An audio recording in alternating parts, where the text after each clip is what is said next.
Club സുലൈമാനിയുടെ എല്ലാ cafe ഔട്ട്ലെറ്റ്സിലും ഒരു Italian food fest നടക്കുന്നുണ്ട്. കുറച്ച് എക്സോട്ടിക് മെനു ഇവരിവിടെ ലോഞ്ച് ചെയ്തിട്ടുണ്ട്. പുതിയ പുതിയ ഫുഡ് ട്രൈ ചെയ്യാനും പുതിയ പുതിയ ടേസ്റ്റ് അറിയാനൊക്കെ ഇഷ്ടമില്ലാത്ത ആരല്ലേ നമ്മുടെ കൂട്ടത്തിലുള്ളത്? അങ്ങനെ പുതിയ ഫുഡ് എവിടെയെങ്കിലും ഉണ്ടെന്ന് കേട്ട് ചാടി കയറി പോകുന്ന ആളുകളോട് എനിക്ക് പറയാനുള്ളത്, നമുക്ക് എല്ലാവർക്കും ഡിഫറെന്റ് ടേസ്റ്റ് ബഡ്സ് ആണ്. പുതിയൊരു ക്യൂസീൻ ട്രൈ ചെയ്യുമ്പോൾ ടേസ്റ്റിനേക്കാളും കൂടുതൽ ഞാൻ പ്രയോറിറ്റൈസ് ചെയ്യുന്ന ഒരു കാര്യമാണ് ഫുഡ് കോൾട്ട്. ഹായ് ഗൈസ്, മീനാണ്. ക്ലബ് സുലൈമാനിൽ ഇങ്ങനെ ഒരു ഇറ്റാലിയൻ ഫെസ്റ്റ് നടക്കുന്നുണ്ടെന്ന് കേട്ടപ്പം പുതിയ കുറച്ച് ഡിഷസ് എക്സ്പീരിയൻസ് ചെയ്യാൻ വേണ്ടി മാത്രം വന്നതാണ് ഇവിടെ. ഈ ഒരു ഇറ്റാലിയൻ മെനുവിൽ ഞാൻ ഞെട്ടിച്ചറിഞ്ഞൊരായിട്ടാണ് ഇവിടുത്തെ ഈ പിസ്സ പെപ്പറോണി. നമ്മൾ യൂഷ്വലി കഴിക്കുന്ന പിസ്സാസിനൊക്കെ വിട്ട് കുറച്ചൊരു ഒത്തന്റിക് പിസ്സ ആണത്, with a load of flavours.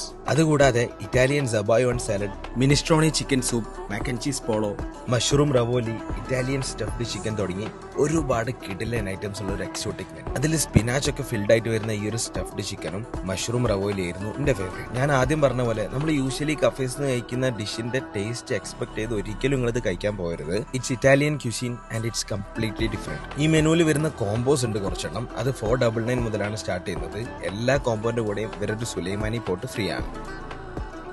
അവസാനം ഡിസേർട്സിൽ ബേക്ക്ഡ് യോഗട്ട്, തിരാമിസു, വാൾനട്ട് ആർട്ട് കഴിച്ചിട്ട് തിരാമിസും ബേക്ക്ഡ് യോഗട്ടും ഒരു രക്ഷയില്ലാത്ത ടേസ്റ്റ് ചെയ്യുന്നു. വാൾനട്ട് ആർട്ട് ഡാർക്ക് ചോക്ലേറ്റ് ആയതുകൊണ്ടും ഞാനൊരു ഡാർക്ക് ചോക്ലേറ്റ് ഫാൻ അല്ലാത്തതുകൊണ്ടും അതെനിക്ക് ഇഷ്ടമായില്ല. അപ്പോൾ ലിമിറ്റഡ് ടൈമിലേക്ക് മാത്രമേ ഈ ഒരു മെനു ക്ലബ് സുലൈമാനിൽ ഉണ്ടാവുള്ളൂ. പറ്റുന്നവരൊക്കെ പോയി ട്രൈ ചെയ്തിട്ട് എന്തായാലും ഫീഡ്ബാക്സ് അറിയിക്കും.